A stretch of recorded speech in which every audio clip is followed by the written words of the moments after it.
everyone, and welcome to another episode of Living Well, Uintah Basin, where success is defined by you. This week we got to meet up with a man who's starting the local AAU basketball chapter here in Vernal. And on Dish by Dish, we're going to give you a little insight to the new Paleo-Diet. Then we're off to the community center where we got to meet up with one of the fastest swimmers I've ever known. It's going to be a great episode, Lynise. Let's dive into it, shall we? Let's do it. Living Well, Uintah Basin, presented by Ashley Regional Medical Center. Also made possible by Anadarko and Uintah Recreation District. Living Well, Beyond the Couch.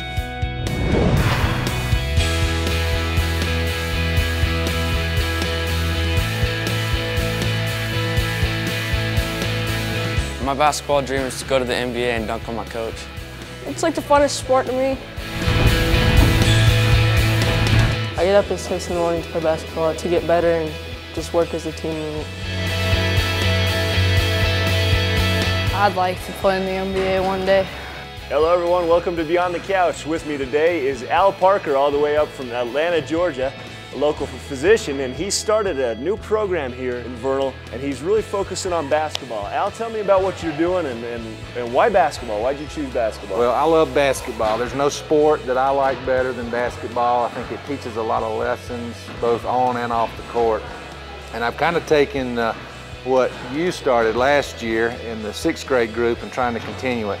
The AAU program is actually for the kids. It's not about us parents, but they teach us how we should interact with the kids and how we should teach the kids.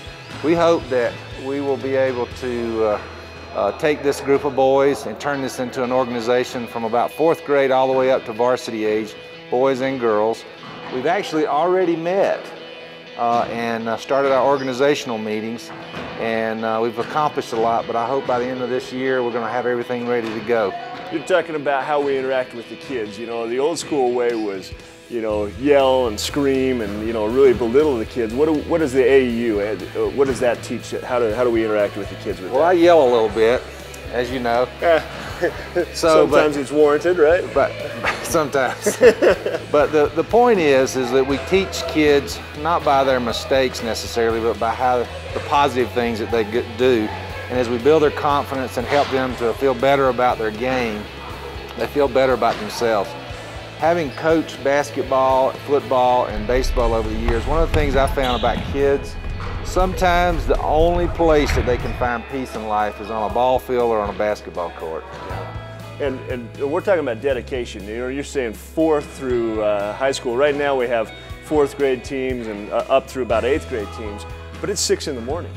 What is it about this sport that gets these kids out of bed like this? Well, most of these kids really love basketball, and if you'll come to their school games, you'll see maybe there's a little bit of difference in the way they play the game. Their technique is probably a little bit better, and nothing against some of the other kids, but these kids work year-round. We've actually been working with this group of kids since last February. Even through the summer, we did strength and conditioning, agilities, weightlifting, and this is a group of 7th and 8th grade kids. Usually, you're not going to get that out of these kids. Yeah, I know personally for me, my boy's waiting at my bedside at 5:40 in the morning. It's time to go, Dad. I know. So, you know, you take this program, you started, you know, February last year, it's all year. What ultimately you're trying to do with this program? Where are you taking these kids? Well, we're hoping by giving them a lot better competition than what they normally get to some tournaments, Salt Lake, Colorado, and we hope to get somewhere in the neighborhood of 40 to 50 games this year, and that's a lot of games. And what I did is I looked at some of the most successful high school programs in the state, and I tried to figure out how many games do they play in the off season.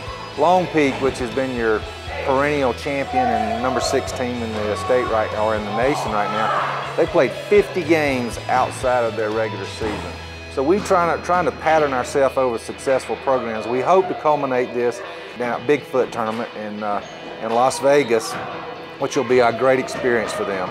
Well, you know, you talk about 50 games, and why is that so important? Why so many games? I mean, basketball is about repetition. Yeah. If you're not doing things over and over again and it's against competition, you just don't get better. You go down to the park and rec and you play some pickup games, Yeah, you may be able to refine some points that you've gained, but as far as a team concept, you'll never get it unless you play against good competition. You have to hit a buzzer beater in overtime to learn how to do it, right? And they had that experience last week. Well, Al, thank you. I want to mention out there that this is not a one-man show, is it? That's right. I need help, and we need help. Yeah. You know, if there's parents interested in getting kids involved, we need coaches. We need money donations to the AAU program here in Vernal, and it's up and running. Like I say, we've caught fire with you know, the men and women program, and it's going. So if you're interested, you can find Al. We're going to have a phone number here for him. What's your phone number, Al? 706-867-5367. And you know, this is something I think is really good for this town, for the kids that are involved. And let me tell you, as a parent, it's also rewarding. Thanks again, Al, for being here. Get off the couch, do it with basketball. We'll talk to you later, folks. Living well, dish by dish. A lot of you guys have heard about the Paleo-Diet, but for those of you that haven't, I've got someone here that's going to talk to us a little bit about it. Melanie Cook has joined us today. Hi. How are you, Melanie? Good, how are you? Good. All right, tell us first of all a little bit about the Paleo-Diet for those that don't know what it is. Okay, I was first introduced to the Paleo-Diet by Mike Williams at CrossFit Avenue. And I just want to start out by saying this is not a diet. So we shouldn't call it the Paleo-Diet. No. Well, that's basically what the main book is about, is the Paleo-Diet. But this is a lifestyle change, and it's really not that hard. It's basically, you eat like a caveman, Paleolithic caveman diet. So you eat meats, vegetables, fruits, nuts, and seeds. Okay. Someone decided to introduce grains and oats into a human's diet, and it doesn't mesh. So that's why at CrossFit Avenue, we are all trying to eat paleo. I mean, it's difficult when you go out to eat, you know, obviously you have to make different choices. But I'm gonna show a recipe today that will help everyone maybe get into the paleo mindset and show that you can replace oats and grains and pasta with something healthier. Okay. So basically, when you say it's fruits, vegetables, it's any fruits, any vegetables, just... Basically, so you can have a little bit of potato. Obviously, it's a high carb food and starchy, which we don't want to eat a lot of. You could have a half a baked potato every now and then, or a sweet potato. But most other fruits and vegetables are okay. Totally fine. So basically, we're cutting the grains out, is what you're right. And the doing. best thing is, when my husband and I started this, we ate as much as we wanted. I mean, you can eat as much as you want. There's really no limit, because you're cutting out all the sugar and the grains, which helps your body in so many ways. Okay. I know one thing you mentioned to me, that you said it was really hard for you because Mexican food. You guys loved Mexican food. So you've found a dish that you can I found a dish. So I am replacing I'm making enchiladas, but I'm replacing the corn tortillas with whole green chilies. Okay. So the chilies I just buy the canned whole green chilies. And if you make this in the fall, and you can actually find the little guys on Main Street that sell the fire roasted, that will make it a lot better. But since we're in Vernal and we don't have access to some of those special things, we're going to use canned today. Okay. So I've taken a pan, and the reason why I use this little pan is because sometimes I'll make 2 of these, and I'll freeze one. I'll just put the lid on. You know, you can get these at the dollar store. And you just put the lid on afterwards, and you freeze one tray and you make one for dinner. So next week, when we have a basketball game at 5 o'clock and you're thinking, what am I gonna make for dinner? You just take one of these out of the freezer and put it in the oven, and it's ready when you get home. That's a great idea. So I've put sauce on the bottom so we don't stick to the pan. Okay. And then I've layered a layer of green chilies on the bottom. So this is what it looks like when you take it out of the can. So we're just gonna take our knife, and we're gonna split it down the middle. Just slice it and just slice it open. Okay, that's easy enough. So this is so easy. I was telling Lynise this recipe is almost embarrassing because it's so easy to make. And I tell her that's what we love about it, so. And I seriously bought 4 things from the store. It's the chilies, the chicken, cheese, and sauce. So easy. So we're gonna... My kind of meal. My kind of meal, so. Right, so we're just gonna spread the chicken over the chilies. Okay. And I love enchiladas, and obviously these aren't the enchiladas my mom makes, but it's close enough, and it tastes really good. Oh, I'm sure it'll taste great still. I was really surprised when I started trying to cook paleo how much my kids liked it. Really? That's what I was gonna They never complained. ask. And now I stopped buying chips at the store, and I bought a bag of chips a long time ago, and it sat there for 2 or 3 months. Now they don't even eat chips anymore. Well, that's good. So there's the chicken, them, so. and we're gonna put some Mexican cheese, Mexican grated cheese. So on your chicken, in really the quick, middle. probably what, 3 or 4 chicken breasts here is what? Yeah. Okay. Yeah. And I had 3 or already 4. I had already cooked the chicken and shredded it. So. Okay. And then also when I first started paleo, I would go to the store and buy a big thing of pork chops, a big thing of chicken, and a great big thing of hamburger. And that way, I would cook it all on Monday, and then I would have my meat ready for the rest of the week. Because you obviously have to eat a lot of meat. Yeah, and buying bulk saves you some money too. Right, So that's... and it's hard to get used to eating that much meat, but you feel so much better.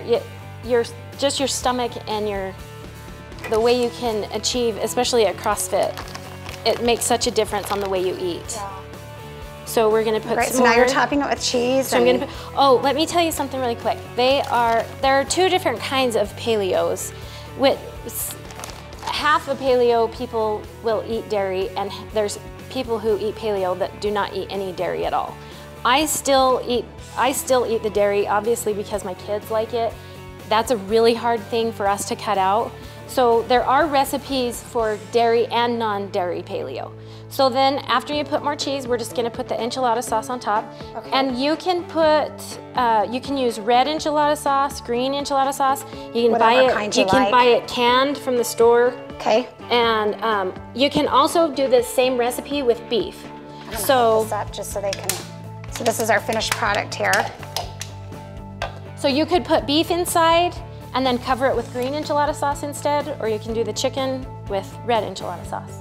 Well, it looks great, and you know, I love that it's simple, and sounds like the paleo method can be a little bit detailed. So if you want some more information, I'm sure there's lots of resources online and things like that. So. And I want to say really quick, you can also make desserts that are paleo. You can make breads. All you have to do is you can buy almond flour or coconut flour, which is obviously nuts and the fruits and vegetables, and you replace your wheat flour with the almond flour. Oh, okay. So you can still make breads and cookies, and you just, you learn how to use honey instead of sugar or brown sugar.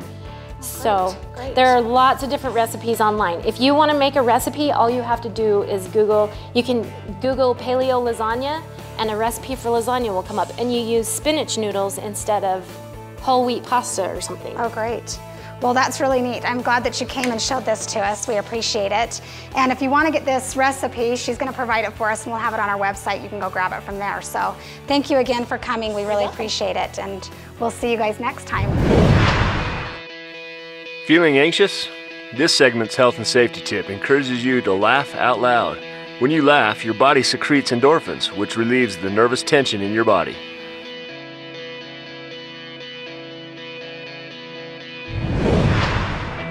Living well, your way.